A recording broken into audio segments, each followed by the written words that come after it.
Hello दोस्तों, स्वागत है आप सभी का आपके अपने YouTube channel study with Tim Banaras में। आज आप लोगों के लिए लेकर आए हैं सीडीपी का सेकंड मॉक टेस्ट पेपर।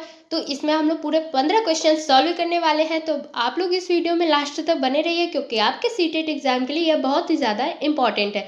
तो चलिए स्टार्ट करते हैं आज का पहला क्वेश्चन है कि लेव वैगोस्की के समाज संरचना सिद्धांत में दृढ़ विश्वास रखने वाले शिक्षक के नाते आप अपने बच्चों के आकलन के लिए निम्नलिखित में से किस विधि को वरीयता देंगे। ऑप्शन फर्स्ट करा है सहयोगी प्रोजेक्ट, सेकंड करा है कि मानकीकृत परीक्षण, थर्ड करा है कि तथ्यों पर आधारित प्रत्यास्मरण के प्रश्न, फोर्थ करा है कि वस्तुपरक बहुविकल्पी प्रकार के प्रश्न। तो आप लोग बताइए कि यहाँ पर राइट आंसर कौन सा है। तो देखिए यहाँ पर जो राइट आंसर है वह है ऑप्शन नंबर फर्स्ट सहयोगी प्रोजेक्ट। तो लेव वैगोस्की के समाज संरचना सिद्धांत में दृढ़ विश्वास रखने वाले शिक्षक के नाते आप अपने बच्चों को आकलन के लिए सहयोगी प्रोजेक्ट विधि को वरीयता देंगे। तो फर्स्ट ऑप्शन बिल्कुल सही है। चलिए देखते हैं हम नेक्स्ट क्वेश्चन कह रहा है कि अपनी कक्षा की व्यक्तिगत विभिन्नताओं से निपटने के लिए शिक्षक को चाहिए कि ऑप्शन फर्स्ट कह रहा है कि शिक्षण और आकलन के समान और मानक तरीके हो, बच्चों को उनके अंकों के आधार पर अलग कर उनको नामित करे, बच्चों से बातचीत करे और उनके दृष्टिकोण को महत्व दे, विद्यार्थियों के लिए कठोर नियमों को लागू करे। तो आप लोग बताइए कि यहाँ पर राइट आंसर कौन सा है।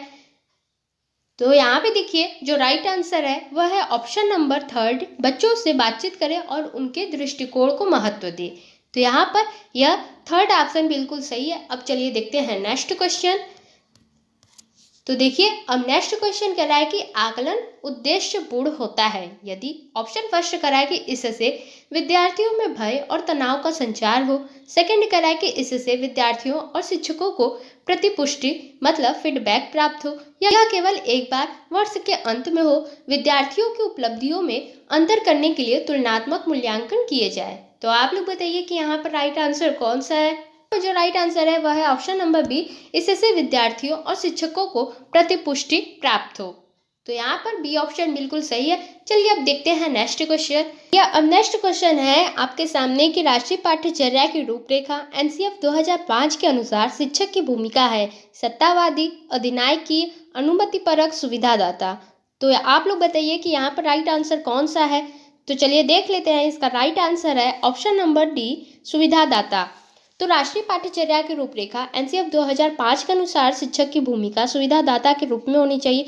वह बालक के कमियों को दूर करे और तथा मैत्रीपूर्ण संबंध बनाए रखे। तो इसलिए फोर्थ ऑप्शन बिल्कुल सही है। चलिए देखते हैं अब नेक्स्ट क्वेश्चन नंबर 5 है कि अनुसंधान सुझाते हैं कि एक विविध कक्षा में अपने विद्यार्थियों से शिक्षिका की अपेक्षाएं विद्यार्थियों के अधिगम फर्स्ट ऑप्शन कराए कि पर महत्वपूर्ण प्रभाव छोड़ती है, बी कराए कि का एकमात्र निर्धारक होती है, सी कराए कि के साथ संबंधित नहीं मानी जानी चाहिए, डी कराए कि पर कोई प्रभाव नहीं छोड़ती। तो आप लोग बताइए कि यहाँ पर राइट आंसर कौन सा है। तो चलिए देख लेते हैं। यहाँ पर राइट आंसर है ऑप्शन नंबर फर्स्ट, पर महत्वपूर्ण प्रभाव छोड़ती है। विविध कक्षा में अपने विद्यार्थियों से शिक्षिका की अपेक्षाएं विद्यार्थियों के अधिगम पर महत्वपूर्ण प्रभाव डालती क्योंकि कक्षा में किया गया कार्य मार्गदर्शक का कार्य करता है, इसलिए ऑप्शन फर्स्ट बिल्कुल सही है। अब चलिए देखते हैं नेक्स्ट क्वेश्चन। तो देखिए अब नेक्स्ट क्वेश्चन करा है कि विशेष आवश्यकता वाले बच्चों को शामिल करना। करा है कि एक काल्पनिक लक्ष्य है, बी करा है कि जिनमें अक्षमता न हो उन बच्चों के लिए हानिकारक है, सी करा है कि विद्यालयों पर भार बढ़ा देगा, डी करा है कि शिक्षक के प्रति दृष्टिकोण विषय वस्तु और धारण परिवर्तन की अपेक्षा रखता है। तो आप लोग बताइए कि यहाँ पर राइट आंसर कौन सा है। तो देखिए यहाँ पर जो राइट आंसर है वह है ऑप्शन नंबर डी, शिक्षण के प्रति दृष्टिकोण विषय वस्तु और धारण परिवर्तन की अपेक्षा रखता है। तो डी ऑप्शन बिल्कुल सही है। अब चलिए देखते हैं नेक्स्ट क्वेश्चन। तो देखिए अब नेक्स्ट क्वेश्चन कर रहा है कि विविध प्रकार के सामाजिक, आर्थिक और सांस्कृतिक पृष्ठभूमि के बच्चों से युक्त कक्षा सभी विद्यार्थियों के अधिगम अनुभव को बढ़ाती है। यह कथन है ऑप्शन फर्स्ट करा है कि गलत क्योंकि यह बच्चों के लिए दुविधा उत्पन्न कर सकता है और वे स्वयं को अलग अलग महसूस कर सकते हैं, बी करा है कि सही क्योंकि बच्चे अपने साथियों से अनेक कौशल सीखते हैं, सी करा है कि सही क्योंकि इससे कक्षा अधिक श्रेणीबद्ध दिखाई देता है, डी करा है कि गलत क्योंकि यह अनावश्यक स्पर्धा की ओर ले जाता है। तो यहाँ पर आप लोग बताइए कि राइट आंसर कौन सा है। तो चलिए देख लेते हैं राइट आंसर। तो वह है ऑप्शन नंबर बी, सही क्योंकि बच्चे अपने साथियों से अनेक कौशल सीखते हैं। तो बी ऑप्शन बिल्कुल सही है। चलिए देखते हैं हम नेक्स्ट क्वेश्चन। नेक्स्ट क्वेश्चन आपसे कर रहा है कि सुनने में असमर्थ बच्चा, ऑप्शन फर्स्ट कर रहा है कि श्रवण असमर्थता वाले बच्चों के विद्यालय में ही भेजा जाना चाहिए, नियमित विद्यालय में नहीं।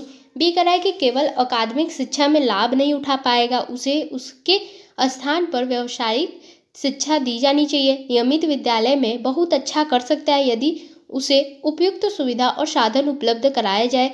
डी कर रहा है कि नियमित विद्यालय में अपने सहपाठियों के समान कभी प्रदर्शन नहीं कर सकेगा। तो आप लोग बताइए कि यहाँ पर राइट आंसर कौन सा है। यहाँ पर जो राइट आंसर है वह है ऑप्शन नंबर सी कि नियमित विद्यालय में बहुत अच्छा कर सकता है यदि उसे उपयुक्त सुविधा और साधन उपलब्ध कराए जाए। चलिए अब देखते हैं नेक्स्ट क्वेश्चन।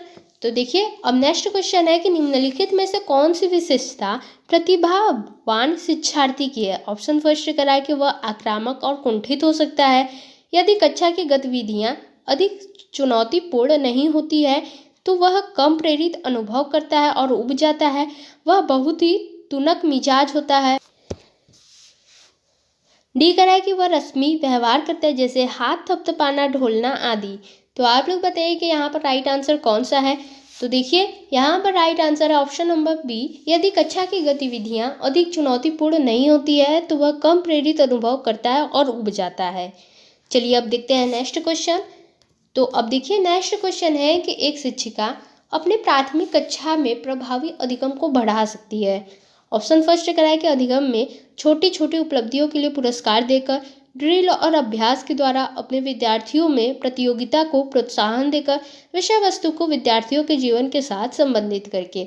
तो आप लोग बताइए कि यहाँ पर राइट आंसर कौन सा है।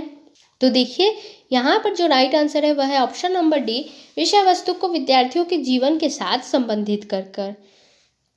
ओके चलिए अब देखते हैं नेक्स्ट क्वेश्चन।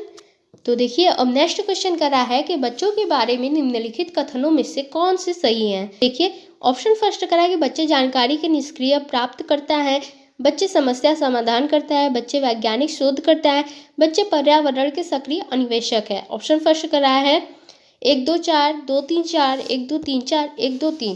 तो यहाँ पर आप लोग बताइए कि यहाँ पर कौन सा राइट आंसर है। तो देख लेते हैं यहाँ पर जो राइट आंसर है वह है ऑप्शन नंबर बी 2 3 4। यह बिल्कुल सही है। ऑप्शन फर्स्ट बिल्कुल गलत है कि बच्चे जानकारी के निष्क्रिय प्राप्त करता है। चलिए अब देखते हैं नेक्स्ट क्वेश्चन। क्वेश्चन है कि विद्यार्थियों में संप्रत्यात्मक विकास को प्रोत्साहन देने के लिए निम्नलिखित में से कौन सी विधि सबसे प्रभावी है। ऑप्शन फर्स्ट करें कि पुराने प्रत्ययों से किसी संदर्भ के बिना नए प्रत्ययों को अपने आप समझा जाना चाहिए, याद करने के लिए कहकर विद्यार्थियों के गलत विचारों को सही विचारों में बदलना, विद्यार्थियों को बहुत से उदाहरण देना और उन्हें तर्क शक्ति का उपयोग करने के लिए प्रोत्साहित करना। जब तक विद्यार्थियों में वांछित संप्रत्यात्मक परिवर्तन न हो जाए तब तक दंड का उपयोग करना। तो आप लोग बताइए कि यहाँ पर राइट आंसर कौन सा है। तो चलिए देख लेते हैं राइट आंसर। तो यहाँ पे राइट आंसर है ऑप्शन नंबर सी, विद्यार्थियों को बहुत से उदाहरण देना और उन्हें तर्क शक्ति का उपयोग करने के लिए प्रोत्साहित करना। चलिए अब देखते हैं नेक्स्ट क्वेश्चन। क्वेश्चन कह रहा है कि प्राथमिक विद्यालय के बच्चे उस वातावरण में सबसे प्रभावी ढंग से सीखेंगे। ऑप्शन फर्स्ट कह रहा है कि जहाँ उनकी संवेगात्मक आवश्यकताओं की पूर्ति होती है और वे अनुभव करते हैं कि वे महत्वपूर्ण हैं। बी कह रहा है कि जहाँ शिक्षक एकाधिकारवादी हैं और स्पष्ट आदेश देता है कि क्या किया जाना चाहिए। सी कह रहा है कि जहाँ मूल रूप से पढ़ने लिखने और गणित की संज्ञानात्मक कुशलताओं पर भी ध्यान का केंद्र होता है और बल दिया जाता है। डी कह रहा है कि जहाँ शिक्षक सारे अधिगमों में आगे होता है और विद्यार्थियों से निष्क्रिय रहने की अपेक्षा करता है। तो यहाँ पर आप लोग बताइए कि कौन सा राइट आंसर है। तो देखिए यहाँ पर जो राइट आंसर है वह ऑप्शन नंबर फर्स्ट है, जहाँ उनकी संवेगात्मक आवश्यकताओं की पूर्ति होती है और वे अनुभव करते हैं कि वे महत्वपूर्ण हैं। चलिए अब देखते हैं नेक्स्ट क्वेश्चन। नेक्स्ट क्वेश्चन है कि एक बच्चा खिड़की के सामने से एक कौवे को उड़ता हुआ देखता है और कहता है एक पक्षी।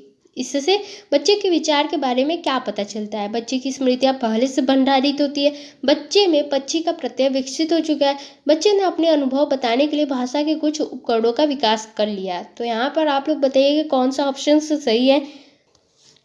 तो यहाँ पे देखिए राइट आंसर है ऑप्शन नंबर डी, केवल बी। तो बच्चे में पक्षी का प्रत्यय विकसित हो चुका है। चलिए अब देखते हैं नेक्स्ट क्वेश्चन। नेक्स्ट क्वेश्चन कह रहा है कि कोई शिक्षिका अपने विद्यार्थियों को क्या कहे कि उन्हें भीतरी प्रेरणा के साथ कार्य करने के लिए प्रोत्साहित कर सके। ये यहाँ पर फर्स्ट ऑप्शन कह रहा है कि चलो इसे उसके करने से पहले समाप्त कर लो। बी कह रहा है कि तुम उसके जैसे क्यों नहीं हो सकते, देखो उसने इसे एकदम ठीक कर दिया। सी कह रहा है कि काम जल्दी पूरा करो तो तुम्हें एक टॉफ़ी मिलेगी। डी कह रहा है कि इसे करने की कोशिश करो, तुम सीख जाओगे। तो आप लोग बताइए कि यहाँ पर राइट आंसर कौन सा है।